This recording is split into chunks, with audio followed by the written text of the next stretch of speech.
Can Duke make any noise in the ACC? That's an interesting question. I know that the popular belief about Manny Diaz is, well, he was fired from Miami. He must not be a very good coach. I don't know. Go look at his record. He never had a losing record in conference play. Just going to let that sit with you for a moment. What conference was he in? This conference. This conference that he's coaching in at Duke right now. Never had a losing record. Maybe that changes. Maybe it doesn't. Vegas doesn't like him, though. Vegas doesn't like Duke at all. Now, when I see a win total of 5.5 for a somewhat veteran and moderately experienced, shall we say lightly seasoned quarterback in Maalik Murphy, you'd think there might be, some kind of a floor. I don't dislike that combo. I'm not enthralled with it, though. The ACC's got some good quarterbacks to go up against. And in the 2 games that Maalik Murphy started last year for Texas, he completed 56% of his passes, 209 yards a game, 3 touchdowns, and 3 picks. So he's got the ability to be kind of a game manager sort of guy, like capable, serviceable, solid. He's won Power 4 games. Not going to be his first time seeing legitimate football or real action. That's all really, really good. But he's going to carry your team to those wins? No, you have to have a team around him. Insert Manny Diaz and what should be a good defensive scheme. It was really good at Penn State. And just for a little bit of encouragement on that side of the ball for the Blue Devils, their defense actually won their spring game, 21-16. They'd set up a system where it's offense against defense, and then you get points for doing things on defense, and the defense won the game.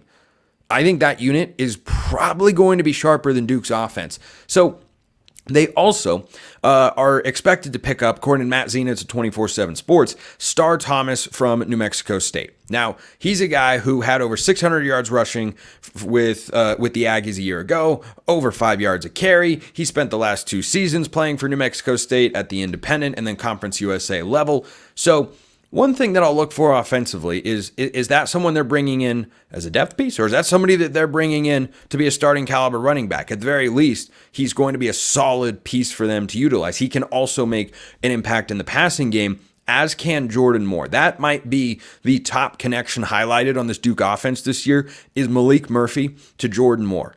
How prolific of a tandem can that be? How good can that offense be? I think that remains to be seen. I think that's where the questions come in. You bring in a head coach who's a former defense coordinator. You expect that side of the ball to be taken care of first. But what are they actually going to get on the offensive side? We'll see. We'll see with Duke. Vegas doesn't love them, though. So their win total on FanDuel is 5.5, and this is a back-loaded schedule. So Blue Devils fans listening to or watching the show out there, just know that early in the year, you may enjoy a solid level of success. And then it's going to get very, very difficult, and there is not going to be a lot of success. That's how Vegas sees you anyway, because Duke is just a 2.5-point favorite at Wake Forest. And do you expect Wake Forest to be great this year? Yeah. Anyway, North Carolina is favored at Duke. Now, that's a little disrespectful. You want an early bet that I'd go for? Duke plus 1.5 at home against North Carolina. North Carolina had a better team, better quarterback last year. The game was in Chapel Hill, and Duke took them to overtime. Granted, there was a different head coach on the sideline for the Blue Devils, but there isn't an incompetent one stepping in Manny Diaz. So I think the Blue Devils could very well win that game. I don't think North Carolina should be favored going to Duke in what you know is going to be a great environment. Like, yeah, it's basketball school, basketball rivalry. It's still going to be a great environment. I fully anticipate that. But it's the rest of Duke's schedule that gives me a good amount of pause. So they open with Elon. I pray they win that game. I think they will. Then they go at Northwestern. Don't sleep on that game. Remember, David Braun executed one of the greatest college football turnaround seasons in recent memory. He came in after a 1-11 campaign at Northwestern. And Northwestern, went 8-5 last year. They won a bowl game against Kyle Whittingham in Utah and the pig farmer Bryson Barnes at quarterback. Those are things that happened. That's an 8-5 Northwestern team. Don't sleep on that game. Don't look at Northwestern and see that purple N and just think, oh yeah, no, we got them. Blue D, purple N. No, it's all about the Devils bit. Don't overlook that game. Then they come back home. They host UConn. This is a very winnable game. At Middle Tennessee. Don't know why they're traveling to a Conference USA stadium, but all right. Then they host North Carolina. Then they go at Georgia Tech. Those games are all winnable. I could reasonably pick Duke to win any of those 6 games.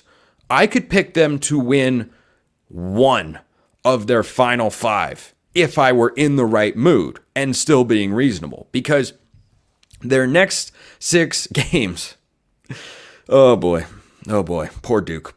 This is why my take here is they're going to struggle to make noise in the ACC. I don't think they're a bottom of the conference team. I just don't see them getting to the top. I think Vegas knows something setting that win total at 5.5, just trying to be a bowl team. I think that's a reasonable goal. Establish a culture, set a baseline expectation of success if you're Manny Diaz, and then work to elevate from there, because the back half of the schedule just isn't going to do you any favors. Florida State at home, SMU at home. Okay, if you win one of those games, you're doing great. SMU, clearly the more winnable of the two. But Rhett Lashlee and company, they're not going to be a bunch of slouches. They just aren't. So I would watch out for SMU in that game. Then it's 2 consecutive road games. At Miami, that's kind of spicy. That's kind of spicy. Manny Diaz coaching against the school that fired it. Can you imagine? Just picture this in your mind for a moment.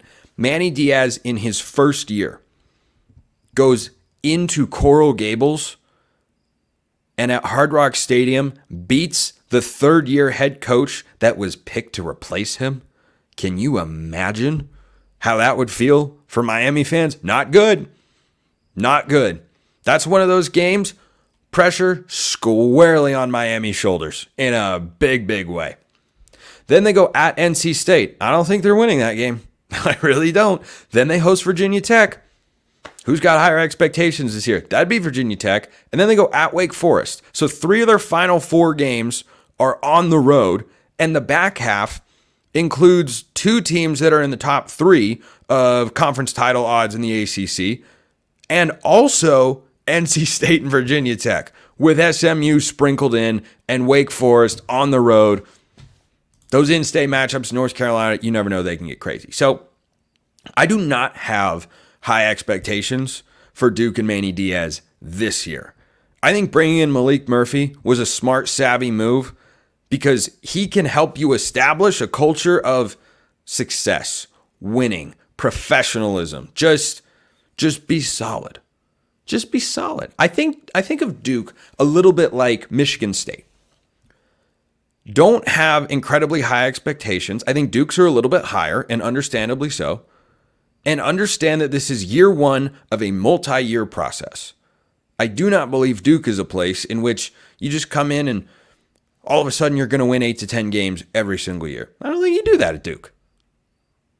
Can you win 8 to 10 games every year? Certainly, especially if Florida State and Clemson end up bolting the league. That would help their case considerably to win games in the ACC. Turns out Stanford, Cal, and SMU are not as hard to go up against as FSU and Clemson. But missing Clemson on the schedule, yeah, that's break, but you get FSU, Miami, and NC State, and Virginia Tech. Virginia Tech, NC State. Wouldn't surprise me if either of those teams play for an ACC championship this year. I can see it. I can see it. That's all. I can see it. I can see Brent Pry making a run there. I can see Dave Doran putting it all together for the Wolfpack.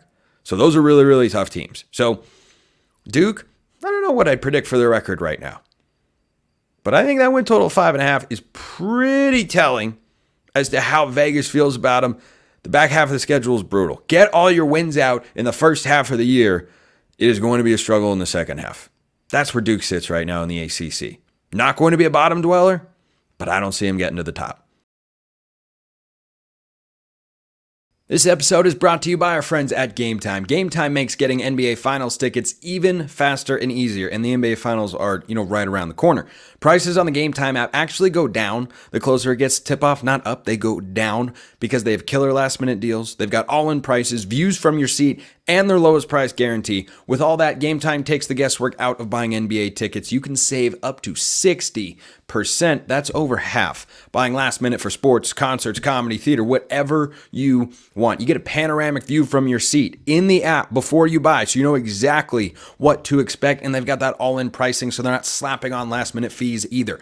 Take the guesswork out of buying NBA Finals tickets with Game Time. Download the Game Time app, create an account, use code LOCKEDONCollege for $20 off your first purchase. Terms apply. Again, create an account, redeem code LOCKEDONCOLLEGE. That's LOCKEDONCollege for $20 off your first purchase. Download Game Time today. Last minute tickets, lowest price guaranteed.